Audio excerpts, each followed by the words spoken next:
uma solução que a gente está trabalhando agora no Brasil, que chama Visa Protect, que é uma solução de fraude, prevenção à fraude em real time, para melhorar, prevenir fraude no Pix.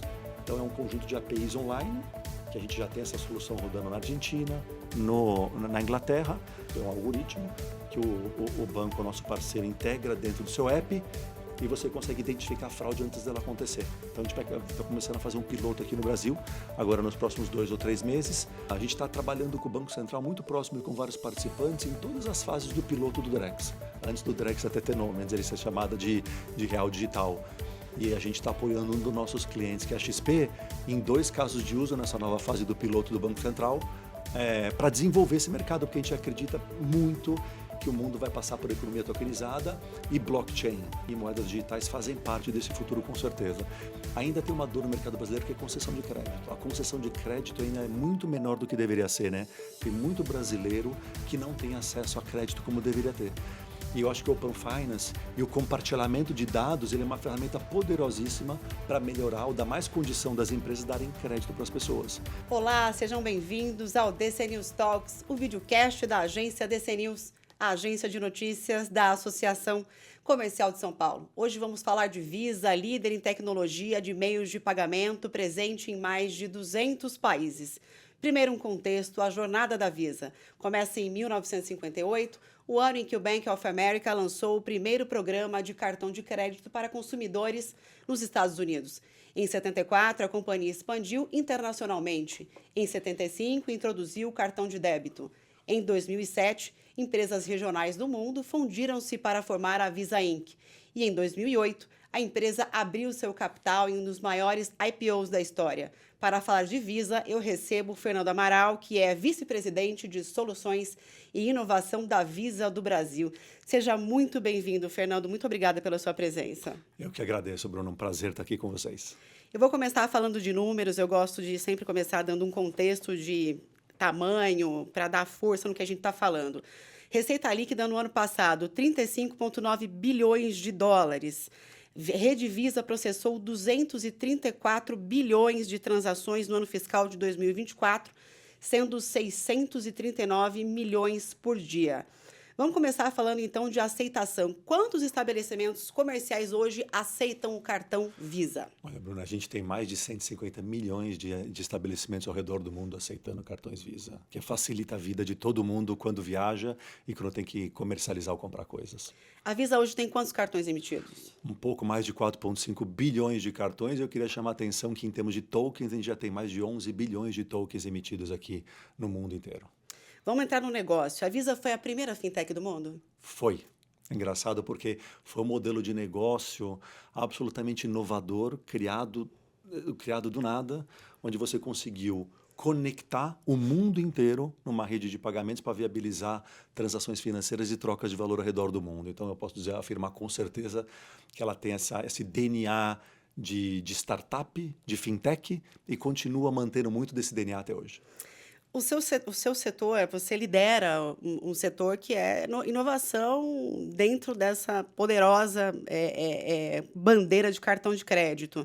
A gente vai entrar mais à frente para falar de inovação, mas sendo a primeira fintech do mundo e você liderando essa área de inovação, o que a gente pode dizer que desse DNA de fintech ficou e está se desenvolvendo hoje dentro da Visa? Eu acho que tem três coisas muito importantes no modelo de negócio da Visa que estão presentes desde o seu nascimento e fazem parte do DNA e continuam gerando muito valor até hoje. Primeiro, uso de tecnologia a favor das pessoas, dos comércios para resolver dores. Então, é uma empresa absolutamente focada em tecnologia. O segundo, uso de dado para a criação de modelos, produtos e inteligência para melhorar a relação de troca e comercialização entre pessoas e entre comércios. Super importante. E o terceiro, que hoje a gente fala muito sobre isso, a gente é muito desenvolvido e muito sofisticado em inteligência artificial. Então, a Visa usa esse tipo de tecnologia há décadas, foi uma das pioneiras e continua, obviamente, se desenvolvendo e avançando conforme tudo vem acontecendo. Então, eu diria essas três coisas, tecnologia, dados e inteligência artificial. Eu ia entrar lá no final em inteligência artificial, mas já que a gente antecipou, vamos continuar para não ficar quebrado. Como é que a Visa utiliza a tecnologia A tecnologia hoje é a favor do desenvolvimento de combate a fraudes e em transações com cartões Visa. Como é que a inteligência artificial tem entrado nesse jogo? Deixa eu te dar um contexto. É muito interessante isso, porque hoje a Visa tem mais de 100 produtos ou 100 soluções que usam a inteligência artificial nas diversas partes da jornada do cliente ou do comércio para melhorar a relação. Então, isso é uma coisa muito... faz parte do nosso DNA, faz parte da lógica que a gente opera. Como a gente é uma rede mundial, global, e tem muito dado à disposição, usar a inteligência artificial faz parte da lógica da Visa de suportar as pessoas e resolvedores. Né? A gente investiu mais de 3 bilhões de dólares nos últimos anos só em infraestrutura e desenvolvimento de inteligência artificial. Globalmente. Globalmente. E tem 2, 3 coisas super importantes que a gente faz. Primeiro, obviamente, todo funcionário da Visa é convidado e tem à disposição infraestrutura de inteligência artificial e usar modelos como com a Microsoft, ChatGPT, para você otimizar o seu modelo de trabalho. A gente acredita que primeiro a gente tem que aprender para depois conseguir colocar isso à disposição das pessoas. Então, faz parte inerente as pessoas, os funcionários terem contato com a tecnologia, com esse tipo de tecnologia. Um ponto super importante que eu já falei é o investimento que a gente faz. E a gente não para. A gente recentemente, através do Visa Ventures, criou um fundo de 100 milhões de dólares para exatamente fomentar startups e empresas que estão construindo soluções ou avançando em inteligência artificial e generative AI para ajudar soluções e empresas. Então, Vocês passaram a ser aceleradora. Somos uma aceleradora. A gente fomenta, desenvolve e é uma aceleradora também. E todo esse background, todo esse tipo de tecnologia, a gente usa para combater fraude o tempo inteiro. Então, a gente tem modelos super avançados, score transacional, para transações de cartões. A gente também tem um modelo de inteligência artificial para reduzir fraude em Pix. Então, é uma coisa muito diferente que a gente vem fazendo, trazendo esse modelo para o Brasil. Então, tudo que a gente pode fazer para usar inteligência artificial e dados para melhorar a experiência, reduzir fraude, melhorar a experiência como um todo, a gente investe muito aqui na Visa do Brasil e globalmente também. Então, faz parte do DNA da Visa, eu diria. O que dá para esperar do... Vamos voltar. Volta. Você falou sobre fraude, etc. É uma grande preocupação essa do varejista. A gente está falando aqui diretamente com o varejista. É uma grande preocupação do varejista. Tem dado resultado? Porque os números são muito assombrosos e a gente vê que aparentemente aumentam, mas também aumenta o modelo, né? Não é só via cartão de crédito. Pega a pessoa diretamente no e-mail dela, no celular dela, enfim. Vocês têm trabalhado, obviamente, contra esse tipo de fraude e isso tem dado resultado? O que dá para falar? Posso falar um pouco. É um desafio, de fato, né? É um desafio agora e é um desafio que não é recente no mercado brasileiro, né? Tem uma indústria de fraude que é bastante organizada aqui, bastante vívida, né? O que eu posso dizer? 2 modelos, principalmente, que eu posso dizer, tem 2 modelos de fraude que eu acho que são bastante... que a gente vive muito esse dilema hoje em dia e todo o mercado se desenvolvendo para melhorar. Fraude com engenharia social é uma coisa muito comum no mercado brasileiro, né? Golpes que as pessoas conseguem enganar as pessoas para usarem o cartão ou para fazerem uma transferência bancária. E engenharia social é uma questão muito séria aqui no Brasil e eu falo um pouco já do que a gente vem fazendo para prevenir e melhorar esse tipo de coisa. E uma coisa que preocupa muito também é o uso de inteligência artificial, generative AI, para sofisticar mais ainda esses casos de engenharia social. É muito comum você ver... E tem um investimento muito grande. Hoje a tecnologia está muito disponível. É muito comum você ver vídeos ou áudios que parecem que é a pessoa que está falando. Sim. Então, eu diria que a soma de engenharia social com generative AI é uma coisa que vem preocupando a indústria inteira, eu diria o mercado brasileiro inteiro, e todo mundo vem avançando muito nisso. O que a gente faz para ajudar tanto o nosso ecossistema fechado, que é o nosso ecossistema da Visa como um todo, como outros ecossistemas? Primeiro, é cada vez mais qualificar o dado. Quanto mais granularidade você tem do tipo de fraude ou tipo de mecanismo, você consegue melhorar os modelos de inteligência artificial para ajudar emissores, ajudar varejistas e parceiros nossos a prevenir mais fraude. A gente tem um modelo de fraude que a gente chama de VAA, que é um score transacional de fraude, e a gente vem sofisticando ele muito, coletando cada vez mais dados de tipo de caso de engenharia social para melhorar esse modelo e ajudar o mercado brasileiro. E a gente percebe esse modelo ajudando muito e melhorando muito. Esse é um elemento super importante. Um outro elemento que eu comentei com você, ainda dentro da VisaNet, é a tokenização de transações. Então, hoje mais de 65% das transações dentro da Visa no mundo online, e-commerce, são tokenizadas no Brasil. E por que isso é importante? Porque quando você tokeniza uma transação, é como você gera um token para fazer um streaming de música, para pagar streaming de música. Ou você gera um token para usar, por exemplo, na Amazon. Quando você tem esse subterfúgio, essa tecnologia de gerar tokens, o que você está fazendo? Você está criando uma credencial tokenizada, onde ela é usada só para fazer pagamento de streaming de música, ou ela é só usada, por exemplo, num varejista. Quando você faz isso, olha a mágica. O emissor sabe que esse token foi criado para esse tipo de transação. Então, se por um acaso algum fraudador tentar usar esse token para outro tipo de transação, o ecossistema sabe que isso não pode ser usado. Então, você traz muito mais segurança. Tanto que uma transação tokenizada tem 4 vezes menos fraude do que uma transação não tokenizada no mercado brasileiro. Então, isso tem um poder muito grande de melhorar a infraestrutura digital, melhora a experiência e traz muito mais segurança. Então, isso é uma coisa que a gente está investindo muito. A gente já tem 65% das transações já estão tokenizadas no Brasil. Só que a gente tem que beirar o 100% para trazer uma segurança muito maior. Nosso plano nos próximos anos é fazer exatamente isso. Eu queria dar um exemplo do que a gente está fazendo para ajudar a melhorar o ecossistema de fraude no Brasil. Tem uma solução que a gente está trabalhando agora no Brasil, que chama Visa Protect, que é uma solução de fraude, de prevenção à fraude em real time, para melhorar, prevenir fraude no Pix. Então, é um conjunto de APIs online, que a gente já tem essa solução rodando na Argentina, na Inglaterra, a gente está trazendo para o Brasil e ela ajuda a prevenir fraude antes da transação de Pix ser efetuada. Então, é um algoritmo que o banco, o nosso parceiro, integra dentro do seu app e você consegue identificar a fraude antes dela acontecer. Então, a gente está começando a fazer um piloto aqui no Brasil, agora nos próximos 2 ou 3 meses, para coletar mais dados e melhorar a ferramenta. Então, eu sou muito positivo que a gente vai conseguir evoluir muito, seja na VisaNet, os 2 exemplos que eu te dei, ou seja, em outras soluções, como ajudar o Pix a melhorar a fraude, porque isso é um trabalho de todos nós, né? Como a gente tem muita tecnologia e dado à disposição, e o DNA é de usar a inteligência artificial, a gente pode ajudar muito. Mas essa é uma batalha muito longa, então a gente vai ter que trabalhar muito junto como indústria, seja o varejo, seja mercado financeiro, as bandeiras, todo mundo junto para prevenir. Aqui, quanto mais a gente compartilha e trabalha em conjunto, mais a gente ganha a luta contra os fraudadores, que é todos contra eles, na verdade. Aqui não tem competição, aqui tem que ter muita colaboração. Vocês se posicionam no mercado como uma empresa de tecnologia. E vocês Totalmente. estão desenvolvendo também essas tecnologias de combate à fraude, todas essas novidades do mercado da tecnologia, da inteligência artificial, etc. Qual é a visão de vocês sobre o Drex, por exemplo? A gente estava falando de Pix, que enfim, tomou uma proporção muito grande no Brasil. Acho que uma próxima tendência seria o Drex. E vocês, como empresa de tecnologia, já devem saber muito sobre o que está acontecendo aí de bastidor. E como é que vocês acham que isso vai impactar no negócio da Visa, positivamente, no mercado? Qual a visão de vocês sobre o Drex hoje? Eu falo um pouco do Drex e coloco essa visão de mercado.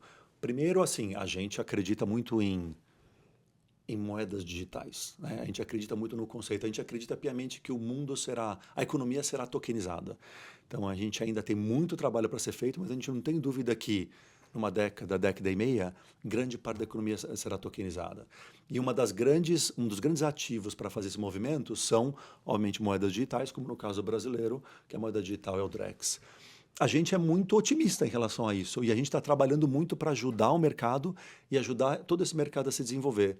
Uma facilidade que a gente trabalha perto do Banco Central de vários países do mundo, né? O fato da gente ser global facilita muito a gente estar próximo de tudo que está acontecendo, de mais novo e das tendências mais recentes no mundo inteiro. E por causa disso, a gente construiu uma plataforma que a gente chama de VTEP, a gente apelida de VTEP, que nada mais é que uma plataforma de tokenização de ativos. Ela foi construída exatamente para ajudar o mercado a usar moedas digitais, e ela pode ser usada também para o Drex, para você ajudar o modelo de tokenização, que tem uma infraestrutura super importante que tem que ser construída. Então, a gente já desenvolveu essa plataforma, ela já está em sandbox no mercado brasileiro, e a gente apoia, a gente está trabalhando com o Banco Central muito próximo e com vários participantes em todas as fases do piloto do Drex. Antes do Drex até ter nome, antes ele ser chamado de real digital. E a gente está apoiando um dos nossos clientes, que é a XP, em 2 casos de uso nessa nova fase do piloto do Banco Central. para desenvolver esse mercado, porque a gente acredita muito que o mundo vai passar por economia tokenizada e blockchain e moedas digitais fazem parte desse futuro com certeza. E eu queria pegar a segunda parte da sua pergunta para dizer um pouquinho por que isso é interessante para a gente. A gente acredita muito em diversificação e agnosticidade. Então, até algum tempo atrás, a Visa desenvolvia muitas soluções focadas em seu ecossistema próprio, que a gente chama da VisaNet aqui no Brasil, essa rede própria de mais de 200 países conectados no mundo. Mas a gente vê que a experiência acaba ficando fragmentada. O consumidor acaba tendo que se relacionar com diversas coisas, né? Tem o cartão da Visa, tem o Pix, tem o banco, tem o Drex daqui a pouco. Então, ao mesmo tempo que a tecnologia ajuda, às vezes ela traz um pouco de fragmentação. E a gente, como empresa de tecnologia conectada globalmente, a gente acredita que um dos papéis importantes que a gente possa fazer é amplificar o nosso modelo de negócio mais diverso e mais agnóstico, ajudando os nossos parceiros e clientes a gerarem mais valor no ambiente da Visa ou em outras bandeiras, ou até mesmo no Pix ou no Drex. Então, a gente entende que a gente tem que usar nosso DNA de uso de tecnologia, dados, de inteligência artificial a favor do ecossistema maior, resolvendo dores maiores. E é por isso que a gente está diversificando e trabalhando em ferramentas que ajudem o Pix, trabalhando em ferramentas que desenvolvam o Drex no Brasil e continuamos trabalhando com muito empenho em desenvolver o nosso modelo próprio, que é a VisaNet, ou esse ecossistema que a gente comentou. Então, essa expansão faz todo sentido para a gente. A gente pode ajudar a resolver muitas dores ainda. Open Finance, como é que impacta? Eu acho que ele impacta super positivamente. O Open Finance é um modelo que ainda tem muito espaço para crescer no mercado brasileiro, como todos nós sabemos, né? Mas a partir do momento em que o consumidor e até as empresas entendem o valor que tem o dado e compartilham esses dados com quem eles confiam para ter mais benefício e mais valor, eu não vejo como esse modelo não dá certo, né? Ele não é trivial, tem a sua complexidade, mas a gente vê avançando muito. O Brasil já é citado como um dos casos mais avançados do mundo, como a Inglaterra sempre foi citada como um dos casos mais avançados do mundo, e o Brasil vem se desenvolvendo muito nisso. E tem um conceito super importante que eu acho, que é uma das dores ainda, que o mercado tem muito trabalho para fazer, e a associação comercial trabalha isso há 30 anos, 40 anos, né?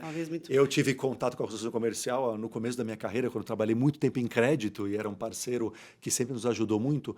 Ainda tem uma dor no mercado brasileiro que é concessão de crédito. A concessão de crédito ainda é muito menor do que deveria ser, né? Tem muito brasileiro que não tem acesso a crédito como deveria ter. E eu acho que o Open Finance e o compartilhamento de dados, ele é uma ferramenta poderosíssima para melhorar ou dar mais condição das empresas darem crédito para as pessoas. Quando ela compartilha o dado com a empresa financeira ou com quem ela confia, essa empresa vai ter muito mais informação para conseguir analisar melhor o perfil e conceder mais crédito. Então, a gente, primeiro, acredita piamente, a gente vem ajudando a desenvolver esse mercado. A gente tem um caso super interessante de Open Finance. A gente tem uma parceria estratégica com uma empresa chamada Celeron. E ela se especializou em desenvolver uma visão de gestão financeira para pequenas e médias empresas. Então, é muito interessante que essa solução ela se integra nas empresas, nos bancos ou nas empresas, e ela consegue gerar uma visão para o pequeno e médio comércio ou empreendedor de fluxo de caixa muito consolidada. Que é uma das grandes dores desse perfil, do varejo. Então, a partir disso, ela consegue consolidar dados de todo o consumo dessa empresa e dar uma visibilidade de como ela está gerindo o fluxo de caixa, quanto ela está gastando. Isso tem um poder enorme de ajudar, primeiro, as empresas a gerirem melhor o seu fluxo de caixa, suas despesas financeiras, seus compromissos financeiros. E tão importante quanto, ela traz... só com esse modelo que a gente tem uma parceria com a Sicredi, Visa e junto com a Celeron, já foi possível dar mais de R$100 milhões em crédito para essas empresas, porque obviamente você consegue ter uma visão mais integrada, você ajuda a empresa a gerir financeiramente e como você tem mais dados, você tem mais confiança de conceder crédito.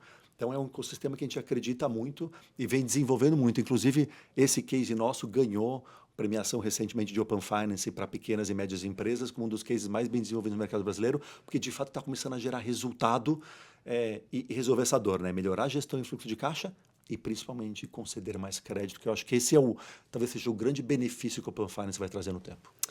Hoje, o Open Finance está concentrado na alta renda, dá para dizer? Eu acho... Sabe que depende muito do perfil da empresa. Eu diria que ele tem uma concentração um pouco mais em alta renda, porque talvez já entendeu os benefícios que essa ferramenta pode ter, mas eu vejo casos muito grandes, como esse caso que eu te disse, de empresas que vêm usando isso, como no caso nosso com a Sicredi e com a Celera, empresas, pequenas e médias empresas usando isso para o benefício das pessoas.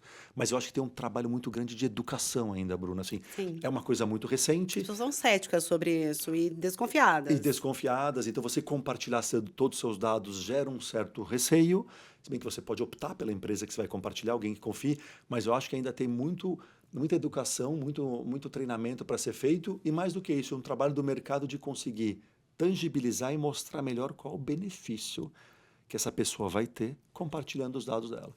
Eu acho que nesse sentido nós estamos engateando ainda, não? Então a gente já é um caso acelerado no mundo, a gente é um dos principais casos de crescimento de Open Finance, mas o que a gente vê de maneira muito positiva é que tá mal começando, vai ter um trabalho muito grande de tangibilizar e mostrar o benefício disso para as pessoas se sentirem interessadas em compartilhar o dado.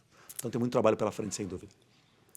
Vamos mudar um pouquinho de assunto. Vamos falar de planos da Visa para incentivar o uso de cartões de crédito em regiões menos bancarizadas do Brasil. Isso é um foco também do trabalho de vocês. É um foco, sem dúvida. Ó, apesar do Brasil ser um mercado muito desenvolvido, né, o mercado brasileiro é muito sofisticado em termos de mercado financeiro e pagamentos, né? Eu diria que ele é um dos mais sofisticados do mundo. Muita coisa acontece aqui que a Visa Global aprende, né? No passado não era verdade. Talvez O a que gente a Visa aprende, Global aprende com o Brasil? aprende muita coisa. Eu vou dar dois, três exemplos aqui. Quando você fala de moeda digital e Drex, por exemplo, o Brasil é um dos casos mais avançados em função do papel importante que o Banco Central vem fazendo. Então, muita coisa que a gente faz aqui serve de apresentado para a vida global, também implementar em outros lugares. Então, esse é um exemplo claro. Um outro que eu posso te dizer, super interessante, de aceitação, é uma ferramenta, uma solução que a gente chama de Tap to Phone, que é a possibilidade de transformar o celular do comerciante numa máquina de aceitação. Então, daí você não precisa mais ter a maquininha, que a gente chama de terminal de aceitação. Então, o próprio comerciante ele transforma o celular dele numa máquina de aceitação. E o que isso é bom? Porque barateia custo, facilita acesso, e aí você permite, indo diretamente na sua pergunta, aumentar a aceitação no interior em regiões mais distantes. Porque você não depende da distribuição, da chegada de uma máquina, de um software, de um hardware no lugar mais distante. Quase todo mundo, eu diria que todo mundo tem um celular aqui no Brasil. Eu não vou dizer que todo mundo, mas a penetração de celular no Brasil é gigantesca. Então, a hora que, através do Tap to Phone, o empreendedor, uma pessoa, um pequeno comerciante, pode transformar o celular dele numa maquininha de aceitação e aceitar através dela de maneira mais barata e eficiente, a gente está favorecendo super aceitação em regiões mais distantes. Em outro caso super interessante que eu queria comentar com você, é que a gente fechou uma parceria faz alguns meses com a Caixa, onde nas lotéricas é possível usar o cartão de crédito nas lotéricas ao redor do Brasil inteiro. As lotéricas, a Caixa está presente basicamente em todos os municípios brasileiros, assim como a lotérica, que é um ponto de venda, que é um ponto físico, né? Que em algumas regiões mais distantes ajuda muito você ter um ponto de venda físico, como estrutura e como apoio ajuda as pessoas a usar. Então agora você pode usar a lotérica para fazer uma série de transações, pagamentos, alguns pagamentos, o que facilita muito a aceitação ao redor do Brasil. Então eu diria que essas são as duas principais, que eu acho que tem muito espaço ainda para crescer e aumentar a aceitação em regiões mais distantes. A Visa tem desenvolvido soluções específicas para públicos como autônomos e pequenas empresas. O que é que dá para dizer? Eu posso reforçar duas ou três, duas a gente já falou, mas eu queria dizer uma especificamente ainda. Uma coisa que ainda é muito... O uso é muito pequeno no mercado brasileiro é de cartões. As empresas pequenas e médias usam muito pouco cartão como uma ferramenta de compra e gestão de despesas. Então, aqui nos Estados Unidos, por exemplo, o uso de cartões por pequenas e médias empresas é quase o dobro, quase três vezes. Não tem acesso a crédito? Eu acho que parte eu acho que acesso a crédito explica parte desse problema, mas não necessariamente, porque mesmo quando a gente olha a penetração de cartões em empresas que já têm crédito nos bancos, nas fintechs ou no mercado financeiro, ela é pequena. E você poderia usar o crédito através de um cartão de crédito, não necessariamente só nos mecanismos mais tradicionais, como um desconto em folha ou um empréstimo. Então, eu diria que ainda, primeiro, é muito pouco penetrado ainda o uso de cartão de crédito no Brasil, pequenas e médias empresas, e ela pode ter um ganho muito grande de novo, gestão financeira, quando você concentra, você ganha 30 dias para pagar suas despesas. Então, como gestão de fluxo de caixa, ela ainda tem um valor muito grande para ser utilizado nesse sentido. Eu diria que esse é um super importante. E o segundo, que é super importante, eu vou repetir alguma coisa que eu já falei, é o que a gente pode fazer para melhorar a gestão financeira, que é uma das grandes dores que a gente vê no mundo de pequenas e médias empresas, né? E aí, Bruno, eu vou repetir o caso que eu já falei. O melhor caso que a gente tem hoje, mais pragmático, com resultados claros, é essa ferramenta estratégica que a gente tem com a Celero, onde você consegue, de fato, melhorar a gestão financeira e, mais importante do que isso, né, em função disso, conseguir conceder mais crédito, porque você tem mais dados, você tem a empresa consegue se organizar financeiramente melhor e, quando ela está mais saudável, as empresas, os bancos, as fintechs conseguem conceder mais crédito. Eu diria que todo o trabalho que a gente tem é sempre voltado para melhoria de gestão e fluxo de caixa e melhoria e maior concessão de crédito. Então, mas o melhor caso que eu posso te dar são esses dois. E o terceiro que eu já falei, facilitar a aceitação através do celular ajuda bastante Essa também. solução é nova? Não, não é nova. Ela já tem, faz 1 ano e meio, a gente já tem mais de 6 milhões. Milhões? 6 milhões de comércio de devices que No já Brasil? foram ativos no Brasil. A gente já tem mais de 6 milhões de devices que foram habilitados para receber cartão de crédito. Estou falando de devices porque celular, a grande maioria deles são celulares. Então, a gente já tem mais de 6 milhões de pessoas, de pequenos empresários ou profissionais liberais aceitando um cartão de crédito através do seu próprio celular, o que traz uma conveniência gigantesca e, de novo, barateia custo, porque é o próprio celular que ele está usando. E vocês estão concorrendo com grandes players do mercado nisso, né? Sabe que a gente vê isso de maneira muito... O mundo a gente compete, mas a gente colabora também o tempo inteiro, né?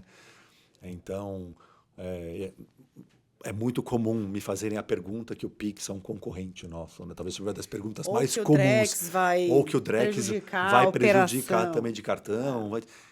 A gente, o Pix, ele, ao mesmo tempo que ele é um concorrente, ele é um grande habilitador de transações digitais.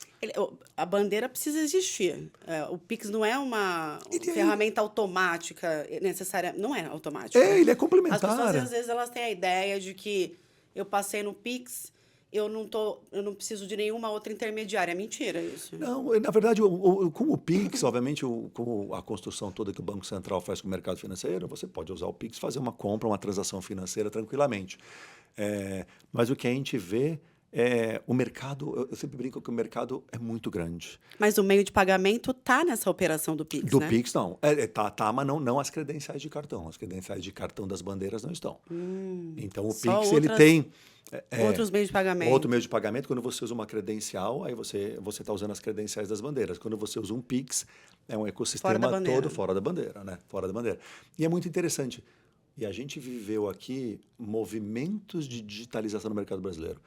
Os cartões pré-pagos tiveram uma importância fundamental em bancarizar dezenas e dezenas de milhões de pessoas. Você vê praticamente todas as fintechs que nasceram distribuíram massivamente cartões pré-pagos. Então, um movimento super interessante de digitalização que aconteceu. Os próprios bancos que estão aí há muito tempo, tiveram um papel fundamental em digitalização com a abertura das contas correntes, concessão de crédito.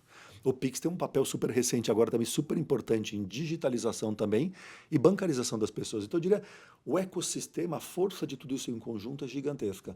E ao mesmo tempo que um compete com o outro, de alguma maneira, ao mesmo tempo, todo mundo colabora com todo mundo o tempo inteiro. Eu diria que quanto melhor trabalho a gente fizer, maior o volume de negócios que vai ter e todo mundo vai crescer e todo mundo é beneficiado por isso. Então, a gente é muito positivo e otimista em relação a gerar soluções e complementar e colaborar. Então, a gente colabora com o Banco Central. A gente colabora com o Banco Central para desenvolver o Drex, a gente colabora com o Banco Central desenvolvendo ferramentas para identificação de fraude, assim como a gente colabora com todo o mercado para desenvolver. No final do dia, a melhor experiência com mais fricção e menos risco é a que vai ser utilizada pelo consumidor. E a gente acredita cada vez mais que isso vai ser agnóstico. É um conjunto de integrações que vão dar uma experiência melhor lá na ponta. Então, é muita tecnologia a favor das pessoas e dos estabelecimentos. Por falar em fricção, quais são as expectativas da companhia em relação ao crescimento dos pagamentos contactless no Brasil? Olha, sabe que isso a gente já está batendo mais de 60% de transações contactless no Brasil, né? Se para pensar, um número enorme, né? E vem crescendo muito rápido. E a gente imagina que esse número tem muito potencial para crescer.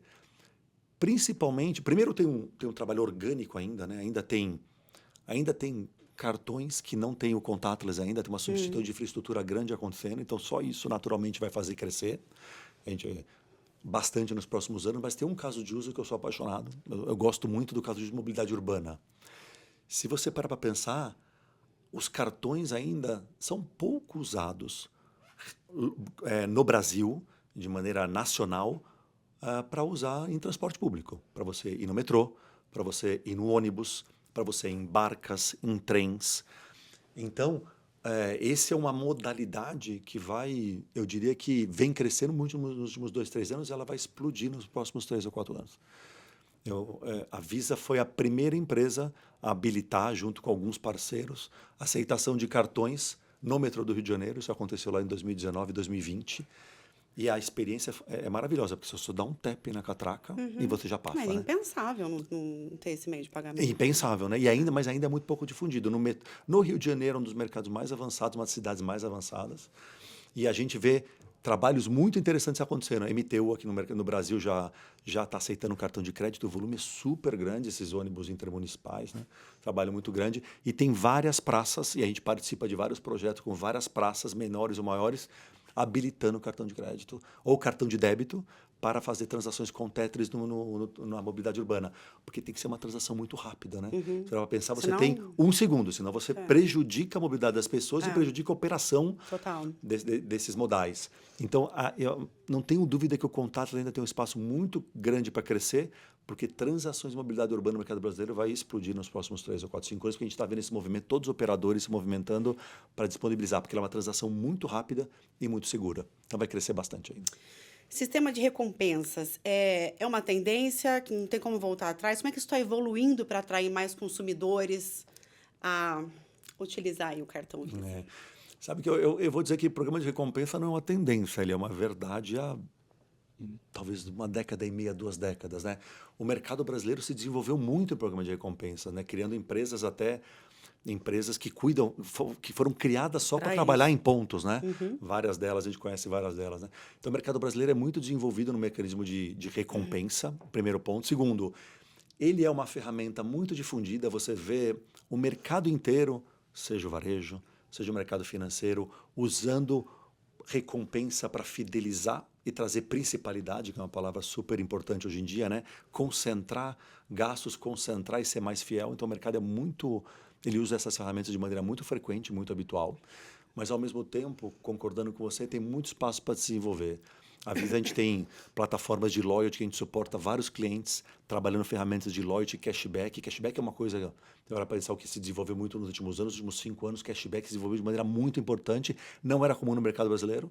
Na pandemia ganhou uma atração enorme e hoje é uma ferramenta, é uma saída, eu diria.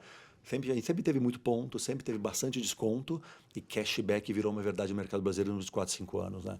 Então, eu acho que tem muito espaço para se desenvolver ainda, mas não dá para dizer que já não é uma verdade, é uma coisa muito importante no mercado brasileiro como um todo. E a gente tem uma ferramenta específica de recompensa que a gente gosta muito, Bruna, que é cartões co-branded. Quando você pega um cartão co-branded que tem um banco e um varejo, ou uma empresa de varejo, emitindo um cartão de crédito em conjunto, o poder que você tem de fidelizar é gigantesco. Você concentra muito mais gasto quando você tem associação positiva. As varejistas gigantes estão todas fazendo isso. Né? Todas têm, de qualquer maneira. Riachuelo, aéreas também, companhias aéreas é muito comum ter. E é super interessante porque você, ao mesmo tempo que você trabalha a principalidade, você fideliza melhor, você consegue dar mais benefício e super importante. Como você tem acesso a mais dados, se uma empresa faz parceria com alguma empresa do mercado financeiro, você tem mais dados e pode fazer o quê? Você pode conceder mais crédito para essa pessoa usar o produto. Então, cartões de crédito co-branded é uma coisa que nos últimos 3, 4 anos quase triplicou o volume de transações de cartões de crédito co-branded e é uma outra ferramenta muito utilizada para trazer essa fidelidade e, mais do que isso, né, você consegue gerir ou devolver mais benefícios para as pessoas, porque você tem a soma de 2 mundos, né? O varejo e alguma empresa do mercado financeiro que se associam para fazer um trabalho muito bem feito para essa pessoa. Isso foi uma tendência trazida de fora? Nos Estados Unidos isso é comum, essa coisa da criação, dessa cocriação, né? Do cartão co-branded? Entre marca e bandeira. Bandeira. Sabe que esse é um conceito que ele existe, ele é um conceito que existe há muito tempo. É difícil te dizer, provavelmente ele nasceu fora do Brasil, mas esse conceito existe no Brasil muito forte desde final da década de 90 e início da década de 2000. Me parece que ganhou força de um tempo para cá. Ele ganhou força porque como você começa a ter mais tecnologia e você avança analiticamente, que é um dos graus super importantes, como você começa a ter mais dado e mais capacidade analítica de inteligência artificial de processar, eu acho que quanto mais dado e mais inteligência, aí você consegue fazer um trabalho mais personalizado e customizado para servir melhor a pessoa. Então, eu acho que a soma de dado e inteligência artificial, eles são propulsores em programas de recompensa e cashback. Por isso que eles já são muito fortes e a gente acredita que eles vão continuar se desenvolvendo muito, né? A gente está na fase, no início de modelo de Generative AI, né? A gente mal começou essa jornada, né? Coisas, novidades aparecendo o tempo inteiro. E programa de recompensa, programa de cashback, programa de fidelidade, eles bebem dessa fonte de maneira muito intensa. Então, acho que vai se desenvolver muito mesmo. Alguma consideração final, Fernando? Nossa, Bruna, essa é uma pergunta ela é tão ampla e tão simples, né? Mas eu sempre deixo à vontade para uma última possível colocação, enfim, se precisar falar mais alguma coisa aí que estiver faltando, fica super à vontade. Não, sabe o que eu queria? Só é um comentário até um pouco de orgulho, né? Eu não sei, o mercado financeiro de pagamentos do Brasil é extremamente sofisticado. Eu não sei se as pessoas têm consciência disso. Obviamente, a gente tem um monte de dor para resolver, um monte de problema para resolver, como a gente falou de combate à fraude, talvez que seja um dos principais dores do mercado financeiro. Mas o mercado financeiro de pagamentos, ele é muito sofisticado, ele é muito desenvolvido. Ele está entre os mais desenvolvidos do mundo inteiro. E eu acho que a gente só consegue fazer isso porque a gente tem um mercado financeiro super desenvolvido, as bandeiras aqui também super desenvolvidas no mercado brasileiro, um banco central muito atuante. E eu queria reforçar o papel do varejo e do comércio nisso, porque o varejo e o comércio, que tem uma relação super próxima do consumidor final, eles têm um papel fundamental de trazer as dores para todo o mercado conseguir desenvolver e resolver as dores.